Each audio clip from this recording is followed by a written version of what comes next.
Tardes para todos. El desarrollo de este trabajo buscamos desarrollar todo el tema de sistemas de tipo cambiario. El trabajo está desarrollado por Lina María Ramírez, José Senen Torres y quien habla, Luisa Fernanda Herrera Gaitán. Para comenzar, tenemos que el sistema cambiario es el modelo adoptado por la autoridad monetaria y cambiaria de un país, que generalmente es el Banco Central, como el sistema según el cual se desarrollará la política de tasa de cambio en dicho país. Los sistemas de tipos de cambios fijos es donde el precio de una moneda se fija respecto a otra, a una cesta de monedas o respecto a un metal precioso como lo es el oro. Los países más pequeños en desarrollo, cuyas monedas están ancladas a una divisa clave como el dólar, suelen usar los tipos de cambio fijos. Una divisa clave es una moneda que se intercambia de forma extensa en los mercados monetarios del mundo y que ha demostrado que su valor es relativamente estable a lo largo del tiempo y ha sido ampliamente aceptada.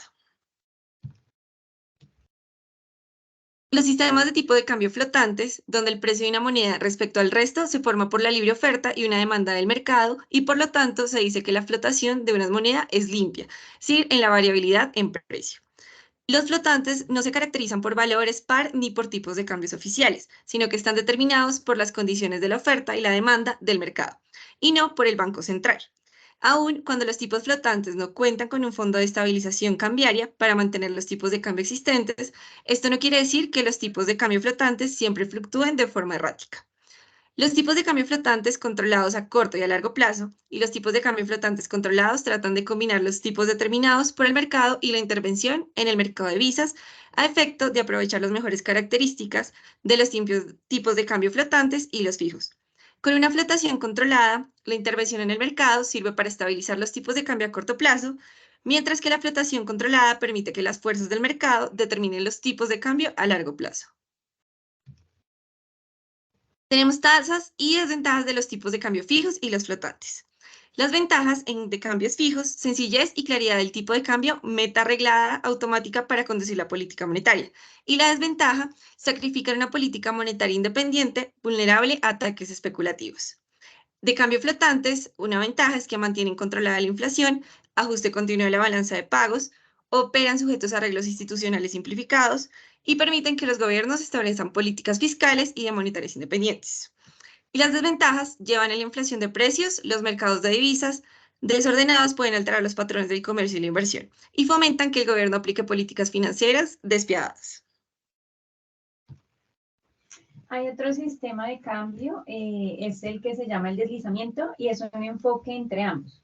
El deslizamiento fijos o flotantes. Muchos países han utilizado este sistema, entre ellos Bolivia, Brasil, Costa Rica, Nicaragua, las Islas Salmón y Perú. El deslizamiento significa que una nación aplica pequeños cambios frecuentes al valor par de su moneda, a efecto de corregir los desequilibrios de la balanza de pagos.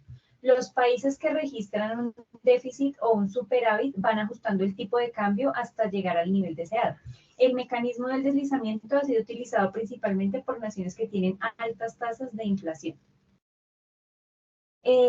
Existe otro sistema de cambios que son los semifijos o llamados indexados, ajustables o sistema Bretton Woods. Este duró aproximadamente desde 1946 a 1973. La característica central del sistema indexado ajustable era que las monedas estaban atadas entre sí, de modo que proporcionaban tipos de cambio estables para las transacciones comerciales y financieras. No obstante, cuando la balanza de pagos se alejaba de su posición de equilibrio a largo plazo, un país podía volver a indexar su tipo de cambio por medio de políticas de evaluación o reevaluación. Los países podían corregir este equilibrio fundamental volviendo a indexar sus monedas un máximo de 10% sin autorización del Fondo Monetario Internacional o con autorización del fondo, con el sistema Bretton Woods. Los miembros del Fondo Monetario Internacional han gozado de libertad para aplicar toda aquella política cambiaria que se apegue a tres principios. El primer principio es que no deben manipular los tipos de cambio con la intención de evitar los ajustes de su balanza de pagos ni obtener una ventaja competitiva desleal frente a los otros miembros. El otro es que deben actuar para contrarrestar el desorden de corto plazo que se presenta en los mercados de divisas. y que deben tomar en cuenta los intereses de otros miembros cuando intervengan en los mercados de divisas. El tamaño hay unas características que hacen que los tipos fijos y no flexibles sean más convenientes para un país. Estas características hacen que los tipos fijos y no flexibles efectivamente sean más convenientes para un país. Está dentro de ellos pues el tamaño del país, de la nación, la apertura que se tenga al comercio, si es cerrado, si ya se encuentra en estado abierto, el grado de movilidad del trabajo y la existencia de una política fiscal que amortigue las desaceleraciones. También es importante aclarar que no existe un sistema cambiario que sea correcto para todos los países ni en todo momento. Esta elección de este sistema cambiario pues depende de las circunstancias particulares que represente cada momento y cada región. El sistema cambiario, pues digamos que aquí encontramos una referencia de cómo poder elegirlo bajo pues algunos lineamientos. Entonces, con respecto al tamaño y apertura de la economía, podemos tener que si el comercio representa una parte importante del Producto Nacional, entonces los costos de las fluctuaciones cambiarias pueden ser muy altos. Esto sugiere que las economías pequeñas y abiertas harían bien en optar por los tipos de cambios fijos, digamos que sean cerradas. La tasa de inflación, pues también hace referencia a que si un país tiene una inflación mucho mayor que la de sus socios comerciales, su tipo de cambio debería ser flexible para así evitar que sus bienes pierdan competitividad en los mercados mundiales. Si los diferenciales de la inflación son módicos, un tipo de cambio físico representa, digamos, menor problema. La flexibilidad del mercado de trabajo. Cuanto más rígidos sean los salarios, tanto mayor será la necesidad de tipo de cambio flexible para ayudar a que la economía pueda responder a un choque externo. El grado de desarrollo financiero. En los países en desarrollo que tienen mercados financieros inmaduros, tal vez no sea sensato tener un tipo de cambio que flote libremente, porque el escaso número de operaciones cambiarias puede provocar grandes bandazos en sus monedas, grandes cambios.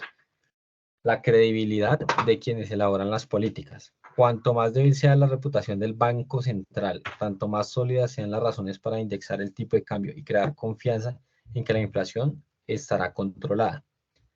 El otro factor es la movilidad del capital, que se refiere a cuanto mayor sea la apertura de la economía al capital internacional, más difícil será sostener este tipo fijo.